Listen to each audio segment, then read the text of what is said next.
Welcome, everyone, to this week's episode of the Main Street Business Inside podcast. I'm your host, Matt Wagner, Chief Program Officer at Main Street America. And today I'm really pumped because I'm joined from what I consider a new friend, Ross Chanowski, founder and CEO of NuMarket, and a company that's really positioned itself, I think, quite uniquely in the broader financial sector that many of us know as crowdfunding. And what struck me most, I think, in my conversations with Ross over the last few months was how he described NuMarket as a financial inclusion company or a platform really formed for community business. And I love that because the podcast is all about community businesses. And so it's like, perfect, Ross, you got to be on the podcast. So Ross, thanks so much for joining me. Thanks, Matt, for having me. I'm very excited to talk about some of the things that we've talked about privately and now get to do it in a little bit more of a public space. So thanks for having me on. You bet, you bet. But before we dive in, I think it's important for Ross to know, he doesn't know something, okay, that I know about him, but he doesn't know about me, okay? So Ross is a graduate of the London School of Economics. And while that's cool, the real framing is that he also went to the University of Michigan. And what he does not know about me is I'm a graduate of the Ohio State University. No. But this was a great podcast, Matt. Thank you for having me, and we're going to have to cut it here. What's wonderful, and I know he's going to stick around, of course, is that it just shows that our mutual admiration, I think, for small businesses and our main streets can transcend these incredible football rivalries. All right. So with that being said, we're going to kick off the show like we do all the other shows with our guests really talking about their journey and to entrepreneurship and to the founding of their business. So Ross, I'm going to turn over you. We really want to hear your story. Yeah, thanks, Matt. I will start with where I grew up before going to the University of Michigan, like you just mentioned, the current national champions, the University of Michigan. I grew up in the Boston area, which for most people who are from Boston tends to be an important part of their character and their identity. And for me, it's no different. I then went out to Michigan, where I got to see a lot of different communities. A place like Ann Arbor, I spent a lot of time in Detroit, working and visiting, and I'll talk more about why Detroit's important to me later on. And then moved a little bit around the US, working in a lot of different fields, everything from hospitality to marketing and advertising. I learned a lot about things like behavioral psychology, which has always been a big interest of mine. But one of the big through lines for me from a very early age was trying to find ways to create real change and positive impact through business, not necessarily through philanthropy, although philanthropy is fantastic, but how can we make real businesses do a little bit better? That took me to London, to the UK, where I got to be the guinea pig for a really great program in social entrepreneurship, how to build businesses that create that change. And while I was out there, I'd been doing a lot of research. I got the opportunity to travel the world and be on farms and in restaurants and understand how other cultures and countries and economies were doing things different. What did their main streets look like? And how did their main streets function? And one of the things that I will never forget is visiting in Kenya and learning about a company called M-Pesa. And it's a financial transaction and, let's say, payments company where you can text to pay pretty much anyone. And I thought that technology was amazing. This is, about 10 years ago now, things that might seem simple, but that really stuck with me. And when the pandemic hit, I moved back out to the US, back to Boston and the East Coast. And that's when I started NuMarket with a lot of different inspiration to bring into it. That's amazing. I just love hearing about the background and in many ways how you've picked up from different countries that evolved into the thinking around NuMarket.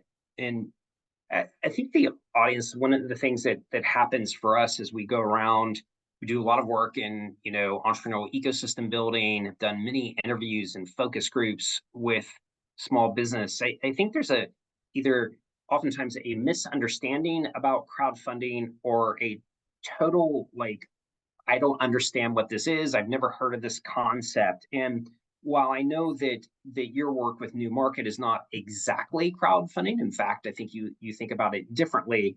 I wonder if you could introduce us at least a little bit to the concept of NuMarket, or sorry, to crowdfunding, and and then how NuMarket really differs, how you've built the NuMarket quite differently. Sure, yeah, and you bring up a good point, Matt, which is that crowdfunding is a pretty big term, and while it's relatively new, it's still a pretty broad spectrum of different businesses and models. It would be like saying, "I'm in art," and there's so much, you could be Great a example. ceramic, yeah. And so our medium, our artistic medium is in what we call uh, crowdfunding for credits, and we're the only ones doing it right now. How we differ is that, well, let me back up and talk about some of the different crowdfunding models that are out there. That'd be Um, great. the biggest one I think most people may have heard of is rewards-based crowdfunding. Those are Kickstarter, Indiegogo, if listeners are familiar with those platforms, where you might give some money to a project that's new or existing, and in exchange, that project promises you some type of reward. It might be a t-shirt, it might be a bumper sticker, they might plan a birthday party for you, it might be the product itself. There's donation-based crowdfunding. That's like a GoFundMe approach where there are lots of incredibly worthy causes and needs with donation-based crowdfunding. For example, some of our customers have used GoFundMe when an employee gets sick and someone needs to cover their hospital bills. You can donate from the crowd to cover that hospital bill. And then there's equity-based crowdfunding. This is where things get a little bit more complicated in that businesses are looking to the crowd being everyday people who they're not sitting on Wall Street, they're not sitting in a big bank, just everyday people can invest in a company and get equity ownership in that company in return. Where we're different is sort of who we're serving, which is small businesses. And small businesses tend to not fit into any of those categories. How our model differs is that we open up crowdfunding to anyone with access to a credit or debit card who can contribute and fund the growth of any small business and get more back than what they put in, 20% more actually, as credits to use towards that business over time. So Matt, let's say you own a bakery and you're opening up a new location and it's called Matt's Ohio State Bakery. Great name, by If the way, Ross. and I come into Matt's Ohio State Bakery and I love his Buckeye pie that he makes every day. If I contribute to the campaign for Matt to open up his new location, let's say I put in $100, I'll get $120 back in credits to use towards Buckeye pies and coffee and pastries and anything that you're putting out there. So in many ways, not only is it a funding mechanism, but it builds like brand loyalty, where there's already been sort of a concept that I'm supportive of that brand, but it seems to tighten that connection. Absolutely. Yeah. It creates a twofold connection. There's the physical one where you might be holding credits to that business and you're more likely to come in and use them and to bring your friends and to visit more often. But there's also a very important emotional connection where you can point at the sign and say, I did that. I funded that business. I was a big part of the growth of my community, of a place where people can find identity and safety, or just go have a good meal or go have a good experience. And that's so critically important to us, to our model, to my team. It's a really important piece of what we do. In terms of the kind of pathway of starting where you're at now, Is there anything that's like changed in your thinking as you've gone forward, or where you've had to shift or pivot from the earlier thoughts about how you would approach the business? Absolutely. I mean, so much, Matt. It's what is today? We're on June 14th, 2024, I think is when we're recording this. The amount of times the world's changed in the 3 years since we launched NuMarket is just out of control. And so the biggest learning piece that I've found is just to constantly listen. And we are constantly listening to our customers, being small business owners, and saying, what are you facing right now? And that answer changes every 3 months, every 3 weeks, every quarter, every year. And what we try to do is just stay as nimble as possible so that when we hear something consistent, we can make that change and be there so that this inclusive model continues to stay inclusive. I wonder if you could take us another step. This is something that has come up constantly. I know that like American Express has done several, annual surveys that have demonstrated that the post-pandemic businesses are constantly in this state of pivoting or shifting. Could you talk a little bit about what it means to be agile? Yeah, absolutely. This is, we use the term resiliency at this point because that's really what it comes down to. And small business owners, this is my opinion, and an opinion that I both strongly believe in and strongly hold. Small business owners are some of the most resilient people out there in the world. So much has been thrown their way over the last 3 years and always. To us, I think being agile or being resilient is about wanting to have some type of an impact. If you're a business owner and you want to create a better community space or impact real people's lives, you're going to have much more motivation and ability to be agile, to thrive or survive and continue to do something great, whether you're selling something and boxing it up out of your home, or you have a big brick and mortar restaurant. If you come in with that type of an approach that I want to do good for my community, I think it's much more likely you'll just figure it out. That's a piece of advice someone gave me once. I asked them, starting NuMarket, what should I prepare for? And they said, you just got to prepare to figure it out. That's great. Is it? Because it wasn't the advice I was looking for. What was that, I Ross? was looking for an A through Z. Here's Oh exactly yeah, what you do, and instead I got the "you're on your own, kid." yeah, yeah. It was a unique way of saying that you're on your own, kid. Exactly. Let, let's talk a little bit about how you frame when you're talking with small businesses and about the platform. Um, Give me a sense of how you position NuMarket and other crowdfunding and how you sort of like educate in some ways the differences between those two and sort of the features and benefits or advantages. Yeah, I'd like to give a two-part answer that actually kind of goes back to your previous question a little bit, because I want to talk about the importance of good funding. You asked what does being agile mean to me and our customers, and one of the best ways to stay agile and resilient is to have good funding. There was a great behavioral study that sticks in my brain about how we operate when we're facing financial scarcity, meaning we don't have enough in our bank accounts to go day by day or week by week, and our decision making just goes way down, which makes total sense. All you're thinking about is, how am I going to put food on the table? How am I going to pay my bills?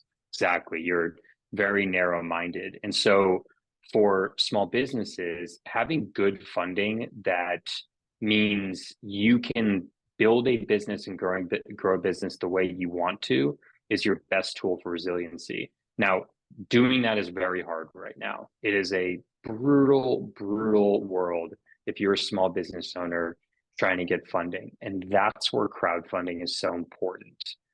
For us, the way that we frame it is by crowdfunding, you're looking to your community to help you in a way that's designed specifically for small businesses.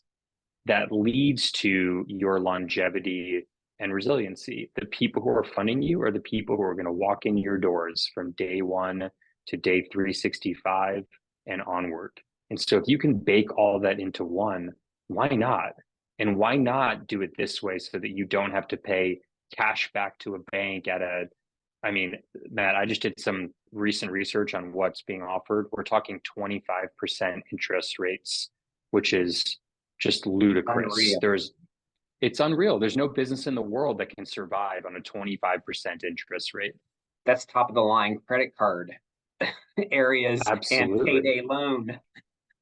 It's predatory. I mean, I can call it what it is. It is predatory. Wow. Wow.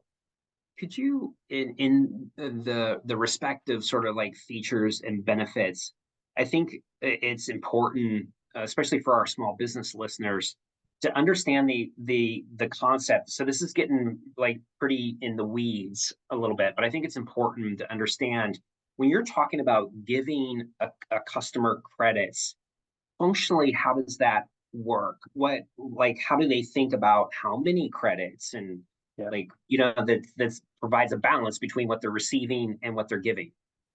Sure. Yeah, absolutely. It's a great question. So the operating principle for us is we make it as simple as possible. Uh, if you're running a small business, the last thing you want to do is change your operation for any reason. You want to focus on chopping the onions that you need to, cleaning the tables that you need to, getting the doors open for, your dry cleaning business, whatever it might be. The way our credits work is we link up with the point of sale system that the small business is using, and we issue a code to all of the contributors through that point of sale system that they can use super easily online or in person. They basically just enter that code into the promotion code section that we've all used on an online checkout, and every business can just pop that code right into their point of sale system. Um, it means that no one has to change their operation, but there's a really important piece of the credit model that works for small business owners, which is those credits are not cash. You are essentially paying your contributors back on your cost to produce. So a real life Right. example, I contribute to a lot of campaigns that are around me or where I travel. And the other day I was using some credits. I had $30 in credits to use for a bakery, a cookie shop. And I'm really excited because I'm buying cookies for my family for Father's Day. And I've got $30 that feels like, wow, I just got free cookies. For the owner of that business, the cookies that I just bought for $30 in credits cost them maybe $12, $15 to produce. Yeah, So exactly. Yeah, that's amazing. I didn't even think about that part of it, sort of the margin equation. That's fantastic. yeah, Really yeah. interesting. Okay. Um, I want to pivot a little bit. One of the sort of thread lines of the podcast, and one of the ideas that I think frames our work at Main Street, is that business helps to shape and in many ways provides community. And I was wondering how you view NuMarket is perhaps a developer of community. Well, I'll take that as a huge compliment, Matt. I mean, I think I first reached out to you because I see, Main Street America as being the ultimate community builder in organizing other community builders. So, I want to throw the question right back at you and hear your answer in a little bit, but I'll give mine. Yeah. Yeah. I think one of the things when I started NuMarket that was really important was giving real people a say in what goes into their communities. If you are funding a business, you're voting with your dollars essentially. And if we do that and we open up the funding cycle to everyone, I think we're going to find more places that really do grow community. We're not going to find big chains that are doing their best to squeeze costs and, you know, pay people as little as possible. We're getting real local independent businesses that care about community. And we're really proud of that work. And every day are constantly asking ourselves, how do we do this better so that more businesses can find it, can use it, and more people get the benefit of it as well? Yeah, I think that's wonderful. I think, over what we've seen over the last couple decades is that business has kind of moved in two directions. Things that are highly transactional, which you see a lot on like e-commerce, where if I'm interested in buying a water filter for my refrigerator, like, I probably don't have like a community thing. I'm just like transactional. Tell me what the cost is, and I need it like quickly. Yeah. Whereas we had on the flip side more of an experiential economy now, where like it mattered to be like the space, the sensory aspects of the of shopping, how it spoke to my lifestyle. But I think more importantly, the next evolution, sort of in what we saw in post-pandemic, combined with all the technology shifts, sort of what you were alluding to when you were talking about agility, is that all of that has not necessarily brought about connection. And I think that's Yeah. really where small businesses that are not only offering experience, but are overlaying opportunities for connection. And that's why, when I heard about NuMarket, we were talking that you're bringing connectivity to a business through a financial platform that much like I'm a fan of the Green Bay Packers, if and I can buy stock to the Green Bay Packers. I mean, I like feel like, oh yes, I'm a millionaire and I bought some stock, but I have this greater connection. I'm an owner and I'm contributing to their success, even in the most simple or smallest way, because I have an affinity for that brand. And I think that's a really special connection. And that's why I really like the platform and sort of the mission behind the platform. Absolutely. Matt, you put it so well there of feeling that connection and having that balance between the emotional piece of this and a real reward. I mean, you're getting more credits to use at that business and you have that connection there. I'll give you one of my favorite stories in a sort of an odd way.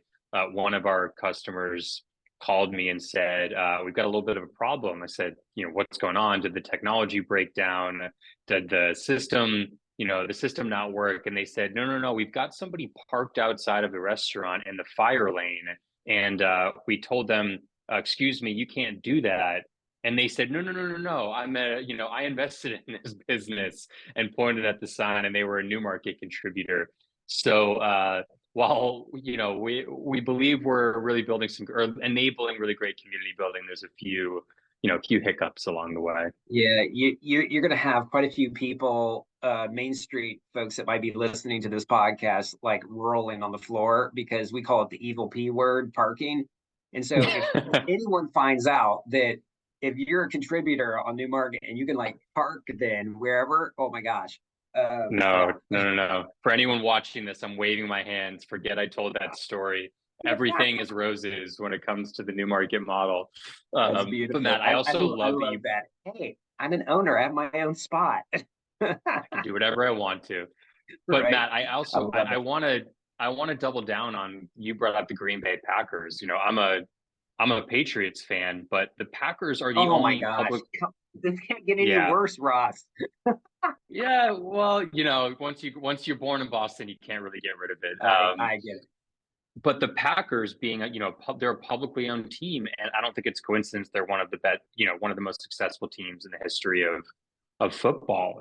They have real people who are really rooted in their success, and that trickles down, it trickles up. It is sort of invasive in such a great way into the business, being the football team.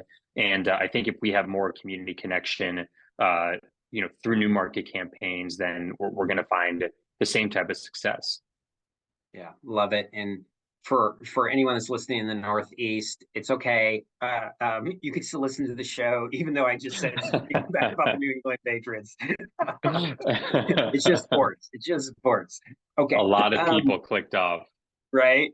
Um, let's talk a little bit about long term, sort of the future ahead, and help us to position kind of how you envision the business sort of scaling, evolving. It's always a part of newer business concepts. So could you talk a little bit about how where your headspace is And also, we did have a brief conversation right before the podcast. I'd love to hear about um, maybe how you think. It's always difficult to execute, but how you compartmentalize your time to maybe allow for some of that future thinking. Yeah, you read my mind, Matt. I was just, before we started recording, we were talking about how to segment out your time to think about the future versus today, and how to spend time with all the different people that you want to and ideas that you want to. Uh, we have a lot of ideas and a lot of different things that we want to do, all of which come from going back to the idea of listening. Um, I feel great about the fact that our team is super close to so many of our customers who share with us what's facing them. And one of the things that we hear every day, someone will reach out and say, "We ran a NuMarket campaign. It went really well. We opened up our new location, or we financed our new oven, or we, bought enough supply to be able to ship nationwide. Now we want to do the next thing. Can you help us?" And we're looking at different ways in which we can continue to help businesses grow both financially and strategically, because those businesses that are thriving can do even more for their communities. There isn't a future in which we get into the financing insert giant chain business. So that's not what I mean. I mean more of your favorite place in your neighborhood that now also wants to open up a patio because they want more people to be able to come in summertime. Um, that's a really big piece of what we're doing. And then I think there's a future in which we have a lot more discoverability, where let's say you are new to a community or you're looking for a connection to something different. Can we help you to find that place where you're going to find some safety, you're going to find some good food, you're going to find some convenience, something that's going to make your life better? And I would ask anyone who's listening to think about the last 5 days. We're recording on a Friday right now. What was that one time that you interacted with someone outside of your home that put a smile on your face or that set your day in the right direction? And I'm willing to bet that a vast majority of those come at small businesses. We want to be able to help you find more of those. And that can create such a bigger impact than that one moment, than that one day. That's excellent. And I want to going in that direction. That's not without its challenges, I'm sure. And I'm wondering sort of what keeps you up at night as a growing, scaling business. Where are the challenges for NuMarket? How do you approach and take on those challenges? Yeah, well, the, the business doesn't keep me up at night, but I'm currently sitting in New York City, so there's a lot of noise that keeps me up at night, Matt. Um, and we can go into as much nitty gritty as you want to. I realize I gave kind of a general answer to your last question, but we can talk as much about the technology or the marketing and all of that. The biggest opportunity for us that could be a challenge, not an opportunity, is how do we take what we've done in the last 3 years and being really personal and really human and bring that to a much broader level? As we're working with hundreds of businesses right now, there are hundreds of thousands of businesses that would really fit with our model. And it's really easy to say, well, that's a core value to what we do. It is, we're real people talking to other real people and helping them out. But it's a lot harder to actually execute that and make sure that we don't lose that big part of what we do. I will say, for anyone who has ever been part of a typical technology startup that raises a bunch of money and has to grow. If anyone listening has been in that world, we're not that. We haven't raised any outside money. We grow the way that we want to, and that's by design. We want to stay true to who we are, which is being really human.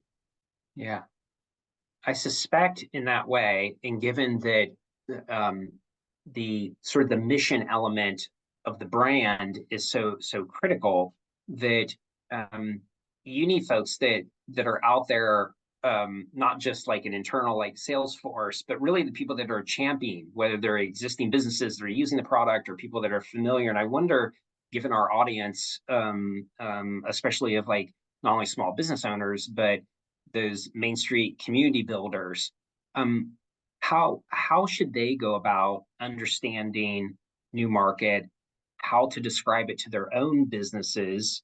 What advice would you give them in terms of, we're out in front and we're trying to support our small businesses. We've got this unique tool, financial platform, but how do they make that connection? They're not as deep in understanding it like you are. Yeah, well, I've learned a lot, Matt, from you and your team because I think Main Street America is the ultimate, impact business and organization that enables other people to talk about all of the programming that you're doing. And you've grown so much, I know, over the last handful of years and decades. We try to keep everything as simple as possible. So if you're listening and you want to talk about NuMarket to your community, to your the businesses that you're working with on your main street or in your community, I would say, first of all, please reach out to me. I would love to get to know you and have a conversation, learn more about what you're doing. But we keep it really simple on our website. To be totally honest, Matt, we have a very easy who NuMarket is for. We make it really clear. We break down the model in very simple terms. So I would say point someone in that direction. We have more materials that we can send. But if you're talking about it and you want the sort of 10-second soundbite, it's funding from your community returned as credits to use at your business. It's just kind of a no-brainer for a real community-focused business. Love it, love it. Let's wrap up with what's the best advice you've ever received as an entrepreneur? What stuck with you? It's a really good question.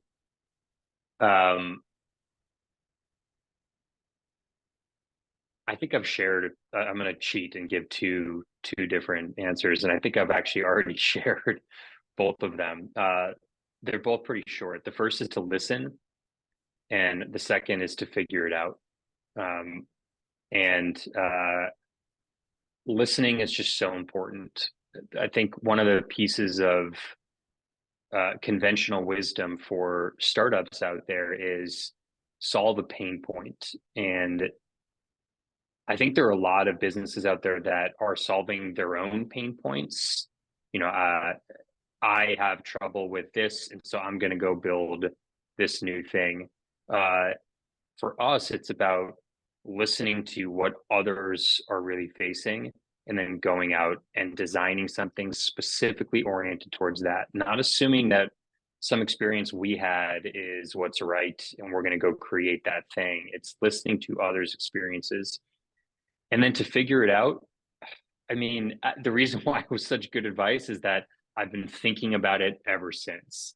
How do we figure it out? How do we keep going? How do we stay as resilient as our customers? And then, the last piece that I would say for me is just having a reason. And I love what I do. There's a great reason for what I get to do and what our team gets to do. And because of that, instead of operating from that point of scarcity, where I feel like we're operating from a point of abundance, there's so much good that we can do out there, and we're excited to keep doing it. It's wonderful. So appreciative, Ross, for you taking the time to join me on the podcast today, and all the great, wonderful insight.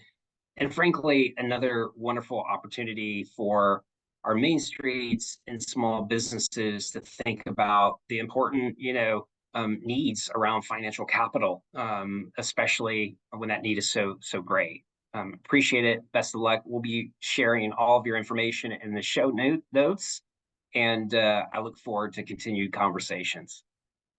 Thanks, Matt. I'm so impressed by all the work that you and Main Street America does. So what an honor to be on the podcast today, and looking forward to more conversations with you and people who are listening in the future. Great. Thanks, Ross.